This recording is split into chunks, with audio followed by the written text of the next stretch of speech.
د نړۍ عجیبه پیښې او خلک دا سیرام بابا دی. هیڅوک نه پوهېږي چې کله پیدا شوی او کله به مري. 3 کاله مکتب نه وروسته یې مکتب پرېښودو. د 10 کالو دپاره یې چې دی دیني زده کړې وکړې او د 12 کالو دپاره چې دی غلی و، هېڅکله یې خبرې ونه کړې. 23 ساعتو لپاره په ورځ کې مطالعه کوي او خونه یې هم چې دی ډېره خاصه نه ده، که ژمی کې وړی هماغه یو ځای کې اوسېږي.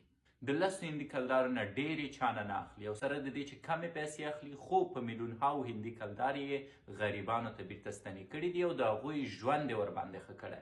له بلې لورې که اروپایي هیوادونو کې یاست نو کله هم چې یو کوډ سکن کوئ ورته ډېر زیات پام وکړئ، ځکه بانکونو نوی اخطار ورکړی دی چې سکنرانو نوې تګلاره پیدا کړې ده. مثلا تاسو یو بانک ته ځئ او ګورئ چې د هغې بانک په لوحه کې یو سکن کوډ دی، خو هغه کوډ به اصلي نه وي، ځکه دغه خلک چې سکام کوي دوی د دې کوډونو په سر خپل فیک یا هم جعلي کوډ ږدي چې له امله یې ستاسو د بانک اکاونټونه غلا کیدی شي او خپلې پیسې د لاسه ورکوی شئ.